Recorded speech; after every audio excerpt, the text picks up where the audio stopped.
He needed me to come in and be a leader, be a veteran. I could look at the roster and tell they had a good team, and I could see myself fitting in seamlessly, basically. Welcome, everyone, to a Pac-12 chat. I'm Andy Katz. Pleased to be joined by Washington's Keion Brooks. And Keion, you had 20 and a comeback win over Seattle. You had 14 and I think 11 win over St. Mary's. That was certainly significant over the weekend to get a championship. What has changed with this Washington team since that loss to Cal Baptist? We just paid attention to detail more. We came in that game expecting for them just to lay down and to let us win, and no team's going to just do that. They came in, they out-toughed us, and they ended up winning that game. So I think we kind of needed that for a reset. And moving forward, we've been doing a better job of paying attention to details, listening to our coaching staff, because they're putting us in great positions to win games.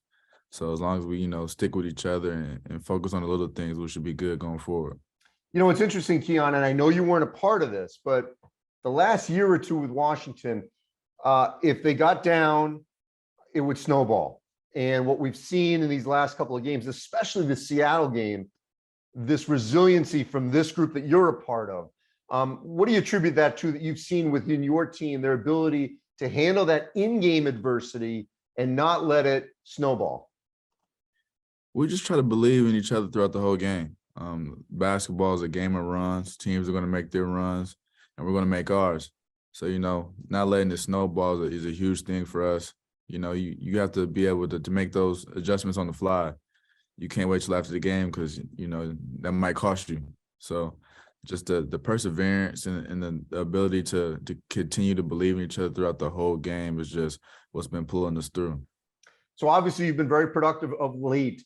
What did Mike Hopkins tell you about what he needed from you when you transferred from Kentucky? He needed me to come in and be a leader, be a veteran. I could look at the roster and tell they had a good team, and I could see myself fitting in seamlessly, basically.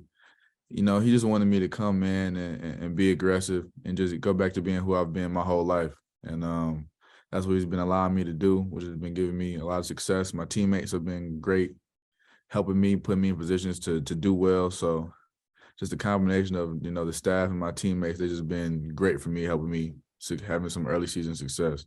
All right, so now you dive right into the Pac-12 for a few games before non-conference and back into the Pac-12.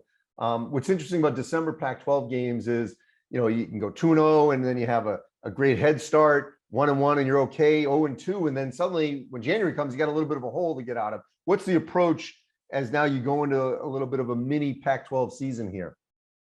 Like you just said, you want to get off to a great start. You don't want to put yourself in a hole and then feel like you have to claw or fight your way back.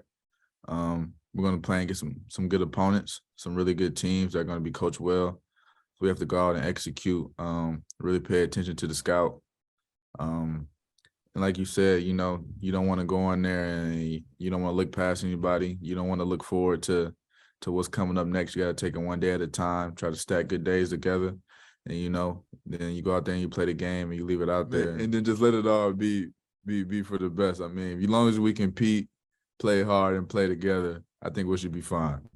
Hey, last thing, I just want to circle back to the Baptist game because, it felt like from what you were just saying that it was sort of that wake-up call that's needed, that say, that you cannot take anything for granted, a possession for granted. Mm-hmm.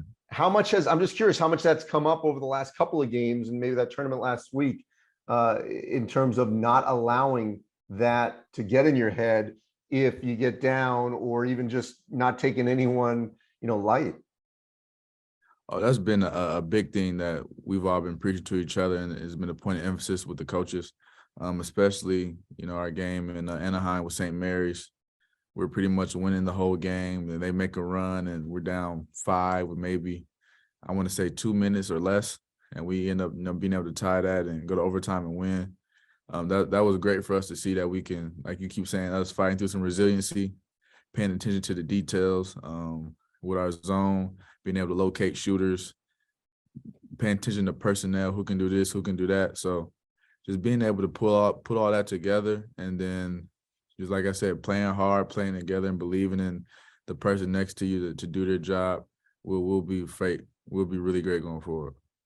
Appreciate it, Keion. Great to see you having success at Washington. Thank you. You take care.